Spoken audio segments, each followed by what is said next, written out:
we go to Ethan Inman's stellar work. He wrote some compelling stuff on Sunday at Trojans Wire. We're going to get to his other pieces in a moment, but first, start off with the big one. This is the big question in my mind for USC football. Husan Longstreet, Jayden Maiava, and the quarterback situation. Ethan, you have the floor explaining this article. You can just kind of walk us through it, and of course, Crash and myself will have plenty of opinions on the back end. Yeah, so there were plenty of calls that I saw on social media for USC to, bring Husan Longstreet into the game when Maiava was really struggling, to start him over Maiava, et cetera, et cetera. And I think, there's plenty of, especially because USC was having so much difficulty throwing the ball in general. Like I can see people's argument. And Husan Longstreet is a great football player. And the way that I started out this article is that I hope Husan Longstreet has a better career at USC than Jayden Maiava. And that's not a controversial opinion. That's what everyone should want. That's what, me, Crash, and Matt should want. That's what every USC fan should want. That's what every USC coach should want. That's what every USC player should want. That's what Jayden Maiava himself should want. Like, he should want to leave the program in a better place than he found it. And he should, want Husan to step into his shoes and have a better career than he did and, kind of take the USC program to greater heights. So that's not a controversial opinion. But I'm still kind of the opinion that it's not his team yet. It's still Maiava's team. I think, there's a few reasons for that. It's one game is kind of my first reason. Like, yes, it felt like in a lot of ways that he reverted back to 2024 form for a night, and that's not great to see. But it's still a game. It's still just a single game. We don't know. We can't overreact to just one game. He could bounce back and throw for 400 yards next week for all we know. So just, we have to kind of keep a long vision. Maiava's had a great season overall. So that was my first reason. I think, he's obviously still very talented, and it's just the mental side of things. So I think that, having the coaching staff and the fan base's support will help the mental side of the game, and that'll be good for him. I also just kind of pointed out that sticking to Maiava despite his mistakes is something that's generally worked out for USC against every team not named Notre Dame. Like, Maiava's 0-2 against Notre Dame and 9-1 against everyone else. And, the one loss was Illinois, where Maiava put the team in a chance to win and the defense gave it up late. And, in plenty of those games, he's made crucial mistakes, like last year against Texas A&M, through 3 picks. In this game, was 9 of 23 passing, but he was still able to adjust in a way that helped USC win. Like, last night he rushed for a career high in yards. I think he had between 60 and 70, rushed for a touchdown, impacted the game with his legs in a big way. And also made a couple of good throws down the stretch. Like, there was one to Jaden Richardson. There was one to Tindall Kynes. Like, those two were really big. And without those plays, I don't know if USC wins this game. And in the Texas A&M bowl game, he also threw for 4 touchdowns. So it's just like kind of a thing that Lincoln Riley has done. It's not something he really did with Miller Moss as much. He didn't have a lot of trust in Miller Moss, but with Maiava, he kind of keeps letting him sling it, keeps putting the ball in his hands, kind of letting him determine whether or not the USC is going to win the game. And that's a strategy that's generally worked. So it's not that I'm saying that, Husan should never see the field this year. I definitely think that, there's room for him to come in for certain plays and packages. We don't want something to happen like 2021 where Kedon Slovis, and I think that's the worst case scenario is, Maiava and Longstreet like sharing this team, similar to what they did with Kedon Slovis and Jackson Dart in 2021. That was just such a mess, and the team never got any momentum, and they lost games that season that they could have won because they couldn't commit to a quarterback. So don't do that. But yeah, so I just think you have to trust him. You have to give him a little bit more of a leash for what he's given to this program. And like I said, Husan Longstreet could very well be a more talented quarterback. He could go on to have a better career. And if that happens, we shouldn't do this revisionist thing where we're like, well, maybe he should have been starting over Maiava the whole time. Like, Maiava was talented, giving him his chance is worth it, especially because of what he's done for this program this year so far. And Longstreet will have his turn. Like, he's got plenty of eligibility left, and he's got a lot of talent coming in around him next year. Another thing about this article that I didn't mention that I'll briefly touch on is like Maiava's supporting cast didn't play all that well at all. I didn't feel like the wide receivers were getting open. They had several key drops, and Lincoln Riley had a really bad play calling first half.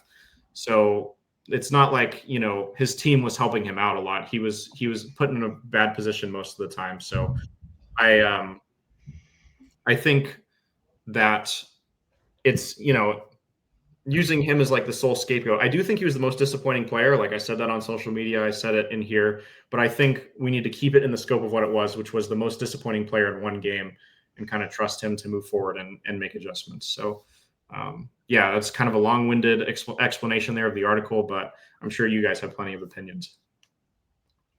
All right, Crash, floor is yours.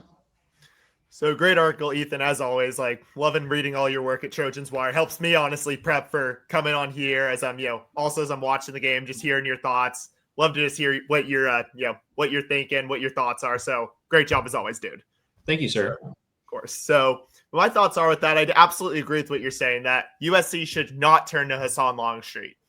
And I definitely do. While I think I do like your idea of, do they keep bringing in Longstreet? The question also becomes, with that thing, I'm wondering, Longstreet has already played 4 games. So if he plays again, he burns his red shirt. And does USC want to do that to him? So I'm wondering, do they have to potentially just shut Longstreet off of the year? Not because they want to, but just, in that idea of thinking more long-term, you want to preserve that extra year necessarily. I mean, Maiava, I'm going to guess, is probably going to come back. And I mean, I wouldn't be opposed to that, Maiava having to re-earn the starting job. I think you want it that way at USC. It keeps him on his toes, knowing that Longstreet possibly could pass him up. But at the same time, I think for this year, you got to stick with Maiava. I think for the most part, he's done a great job. Like you said, Notre Dame's been his one team hasn't beaten, and everyone else, like you said, he's 9-1 against everyone not named Notre Dame. And I think the thing about Maiava, even when he has a bad game, he does a great job of staying even keeled. And I think that comes from from the Vegas Bowl is when he after he was struggling for most of that game, and then Kyle Ford and just the team comes in and is like, dude, we trust you, you got this. And he just knows how to stay even keeled even in those tough situations. So I think it makes complete sense to stick with Maiava, trust that he's your guy. I mean, generally his confidence has gone up a lot. He's gotten a lot better as a player. And I have no doubt that Longstreet will be a great player. And I think, like you said, everyone should want Longstreet to come in and lead this team to new heights. But I think for the moment, you need to stick with Maiava and then let Longstreet continue to just develop and, be ready to, take Maiava's place upon his eventual departure. But for now, USC needs to stick with Jayden Maiava. All right, let's dive into the quarterback conversation because many reasons, but start with this. USC's offense left something on the table last season, not because, and let's be clear here, I'm not talking about Hassan Longstreet being starting quarterback, QB1. No way. That's not even a conversation as far as I'm concerned. But mixing in Longstreet with Maiava and giving Longstreet more than just 1 or 2 reps. Now, early in the season, the cupcake games, he did get real reps. Yeah. But then he made a couple other appearances later in the season where it was just 1 or 2 snaps. And by the way, that is part of the red shirt factor. If you're really concerned about not burning a red shirt, you don't put a guy in for 1 or 2 plays. That's lunacy. So as far as I'm concerned, the coaching staff has already committed to continuing to insert Longstreet in games. And with the college football playoff within reach, not saying it's likely, but it's still on the table, you got to be playing Longstreet more, not less. But I go back to 2024. It was never the case that Lincoln Riley needed to make Jayden Maiava the starter. Well, not until the season was gone, and then you had to give Maiava reps in November, see what you have, give him a few test drives, set the stage for the next season. But when the playoff was still viable, middle of October, it was still entirely appropriate to play Miller Moss. And he performed well against Penn State. He performed well in some other games. So I'm not second guessing that. But we know Miller Moss was not a dual threat. He didn't have running ability. Not having Jayden Maiava on the field for let's say 10 to 15 snaps per game. So he's not QB1. He's not even getting most of the action, but it's more than just a cameo. And you're continuously reinserting him. Think of the New Orleans Saints and the way they use Taysom Hill. He's not just playing 1 or 2 plays. He's continuously entering the game as a Swiss Army knife type change of pace quarterback, and it can make a real difference. It did make a real difference under Sean Payton, when Drew Brees was there. with the Saints. Lincoln Riley left points, he left offense, and he might have left wins on the table by not integrating Jayden Maiava into the rotation with Miller Moss in a fashion similar to that.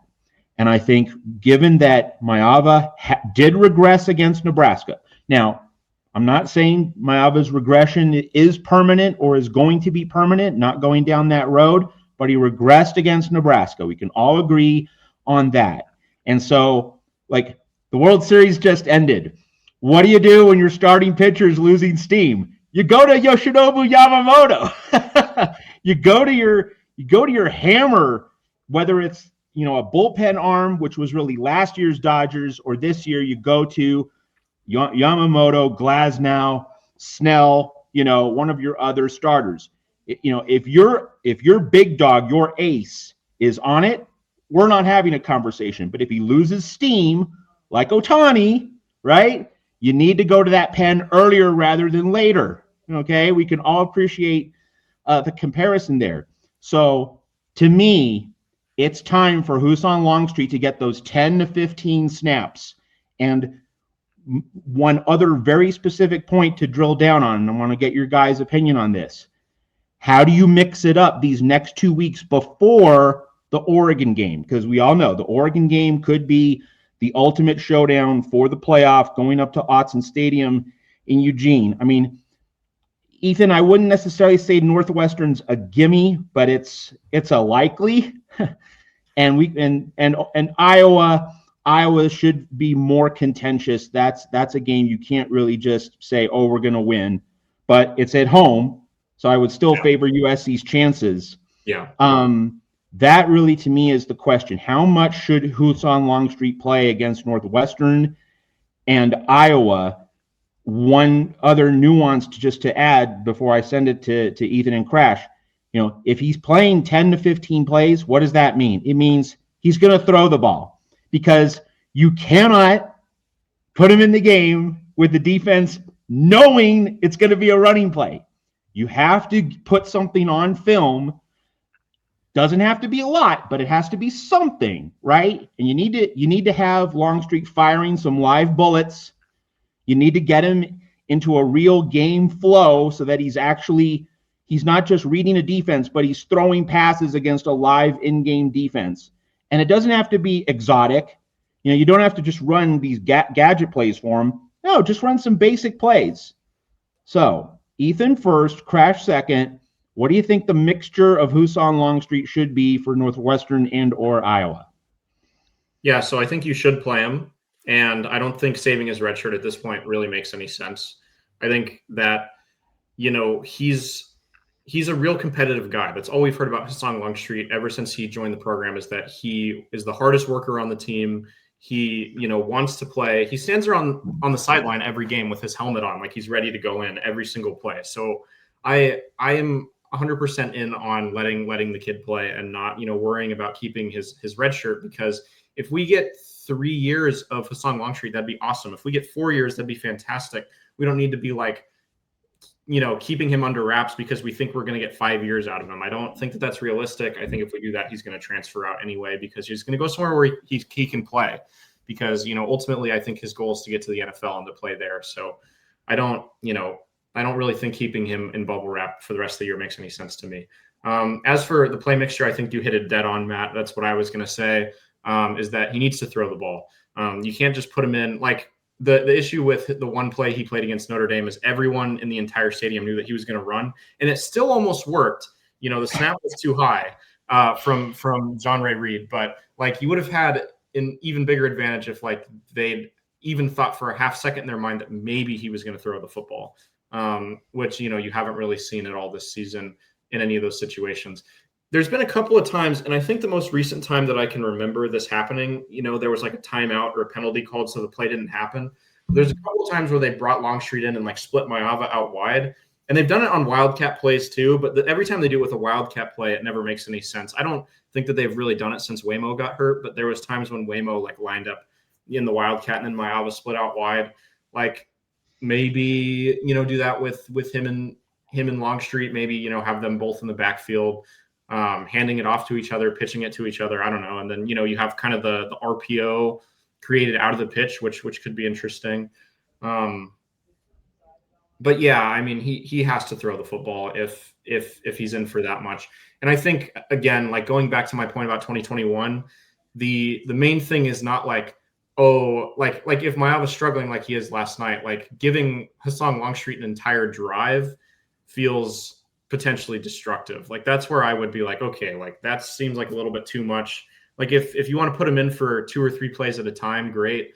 I wouldn't ever like pull him in the sense that like, we're going to let Maiava sit for a drive. Like I think you need to keep, because I think that would be really harmful to Maiava's confidence. And like I said, I think Maiava's confidence is the biggest kind of X factor into whether he plays well or not, because I don't think he was confident against Nebraska. And I think that that's probably the biggest reason why he didn't play as well as he normally does. So yeah, just like work him in within drives. Don't don't switch them out for an entire drive or 2 drives or whatever. And yeah, make him throw the football at least once or twice. So Matt, you talking about, Jayden Maiava playing and Miller potentially using him more last year actually made me think about what Urban Meyer did with Chris Leak and Tim Tebow at Florida in 2006. And this is something I mentioned on a podcast I was involved with last year for Annenberg was, what if Lincoln Riley had used Miller Moss to get the team down the field and Jayden Maiava to finish the drives? Like basically like, how he was with Tebow. It's like Tebow goes in basically when they get in the red zone and basically gets it in. And obviously that was a little different because, Leak was generally just, the typical pocket passer, whereas Tebow is the mobile dual threat quarterback. So I think it worked there, especially, with how creative, that Dan Mullen and Urban Meyer really got with Tebow when they had him in there. Hell, they even were doing a couple jump passes. Like, have you ever seen that before? Yep. Remember those. So I just bring that up to say, like, I was wondering if they could have used that there. But I feel like it's a little bit different here in 2025 with USC when you consider that both Maiava and Longstreet are both very dual threat mobile quarterbacks. So I'm wondering, like, I'm not saying you can't, but it's like, would you even need to do it because Maiava has the dual threat ability that Moss doesn't possess, and didn't have last year? So I'm not saying you can't use him. And maybe obviously, games like, Maiava's just not playing well, sometimes you just have to make that snap decision. But I'm just wondering, do you need to do it just because you have that dual threat ability with Maiava? That said, I'm not opposed to seeing Longstreet in there, but like you guys are saying, it's got to be, you can't just, run the same play, just make him run. Like, let the kid rip it. Like, we know he's capable of it. And that's something that's obviously excited people. And I know he's a hard worker. Like, hell, the kid before he officially enrolled at school, he showed up and was training with the team for the Vegas Bowl. Like, you gotta respect that about the kid. But at the same time, I'm just wondering, I think if you do that too much, I'm not saying I'm not opposed, but could that even just damage Maiava's confidence if you're having him in for more than a couple plays? And I don't think you necessarily need him in the red zone to finish the drive. Yeah, so this brings up a lot of nuances. Maybe Hassan Longstreet is that Tim Tebow red zone specialist in shorter spaces.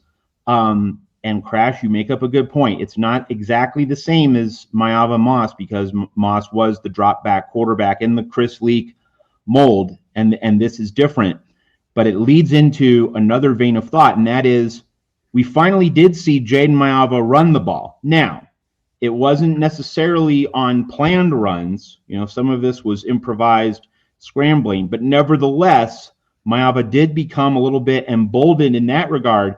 But he did not perform as well as a passer. So it could bring up the thought, I'm not saying it proves it or affirms it. I'm saying it could mean that asking Jayden Maiava to do more, to be more dynamic, might not be the best thing for his passing game, because he's thinking a little bit more about running. He's not as dialed in as a thrower, and so Longstreet could be the guy who is a more aggressive run first type option, who then looks to throw, but Maiava looks to throw first and then run, so you can still get some differentiation there. And also, and Crash, you brought up Urban Meyer at Florida, because I'm an old man, I remember Steve Spurrier switching up quarterbacks in the 1990s. Doug Johnson with Noah Brandeis beat number 2 Florida State in 1997, excuse me.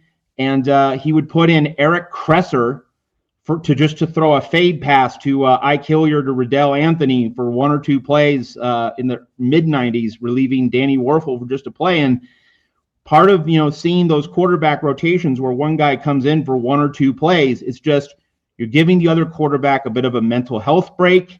You're kind of saying, you know what, you don't have to do everything. We have specialists. We have other players who can do certain things, and we're not asking you to be everything, do everything.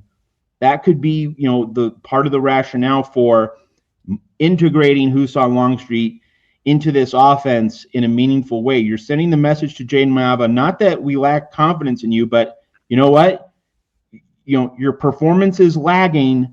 We don't want you to be a superhero. We don't want you to play hero ball. We want you to just make the plays that you're capable of making. And when Longstreet's in, he'll make the plays that he is capable of making. So Ethan and then Crash, where are you on this notion of, we saw improvement in Maiava's running. Did it come at the expense of passing, or is that kind of just a false dichotomy there? Ethan first, Crash second.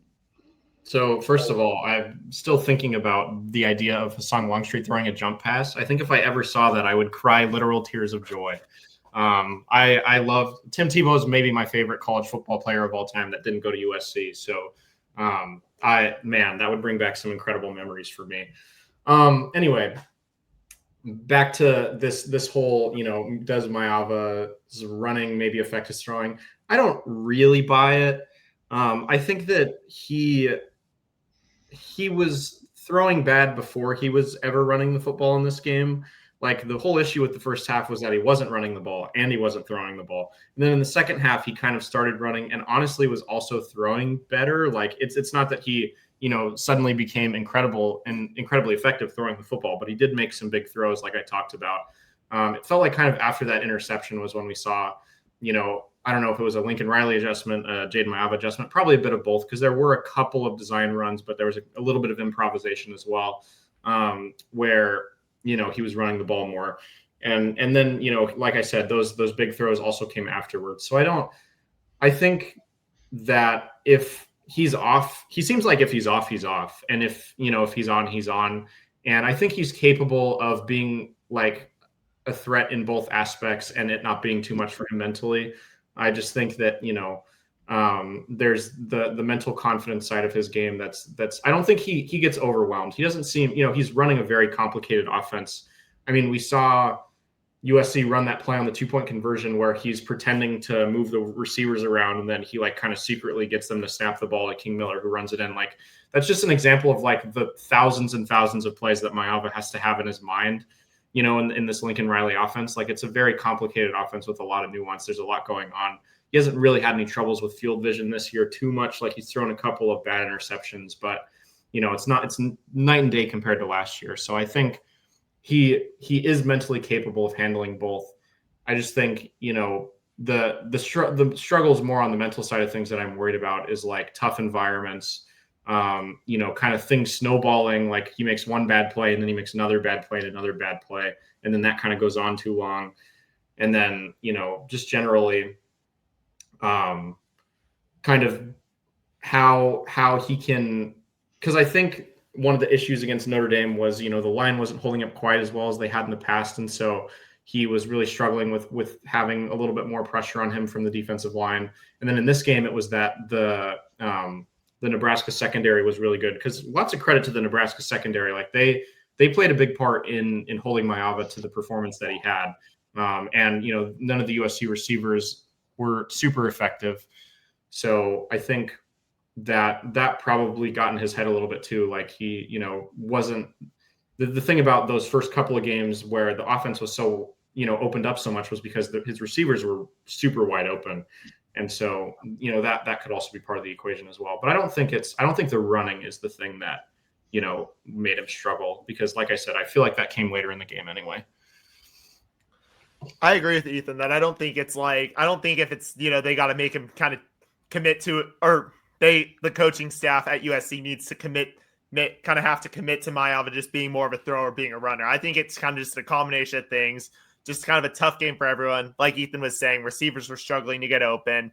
So that made it tough. And then obviously Nebraska's D-line, especially in the first half, was really just, suffocating the Trojans. So I don't think it's an issue for him. I think maybe it's a confidence. And obviously, Nebraska's a tough environment to play. I mean, that blackout looked pretty cool on TV. I got to give them credit for that. So obviously, and, it's obviously pretty loud in there. So, I mean, that can definitely help. I'm not trying to make excuses for anybody, but it's just, sometimes those road environments can be pretty tough, especially when you have a fan base that's as passionate as Nebraska, who is also wants, climb and get back to national relevance. Like they're kind of in the same position as USC in that regard. So I think that you don't really have to choose. So I'm not too worried about him, but obviously, I definitely is something I want to see, both improvement. I do want to see him have a better game, both just passing, and I would also like to see, Lincoln Riley opt to use him as a runner again this upcoming